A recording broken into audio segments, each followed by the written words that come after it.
আসসালামু আলাইকুম। Hello everyone, কেমন আছেন? আলহামদুলিল্লাহ আমি ভালো আছি। তো এই যে ৩০০ ফিট থেকে চলে আসলাম নীলা বাজারে। নীলা বাজার ঢুকতেই দেখবেন এরকম মিষ্টির বাজার। কত সুন্দর মিষ্টি, বাহারি রকমের মিষ্টি। এই বালতিটা খালি কারণ এখানে বালিশ মিষ্টি নিয়ে আসবে। বড় একটা মিষ্টি। ১-১.৫ কেজি ওজন হয়ে থাকে। তো সব মিষ্টি কিন্তু গরম।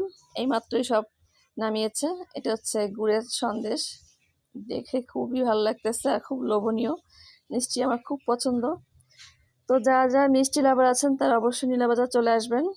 আরো অনেক মিষ্টি আছে। এখানে কিন্তু একটা দুটো মিষ্টির দোকান না, অনেক মিষ্টির দোকান। এই দেখেন এটা আরেকটা মিষ্টির দোকান। সবাই মিষ্টি বানাচ্ছে।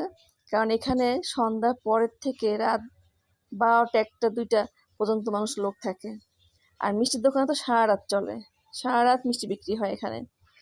তো আমি যতটুকু শুনেছি এখানে নাকি রাতের বেলা মানে গভীর রাতে জিনরা মিষ্টি কিনতে আসে। কতটুকু সত্যি মিথ্যা আমি জানি না, তবে আমি শুনেছি। দেখেন মিষ্টিগুলো দেখেন, কত সুন্দর সুন্দর মিষ্টি। দেখে তো জিভে জল চলে আসতেছে। অবশ্যই মিষ্টিগুলো গরম।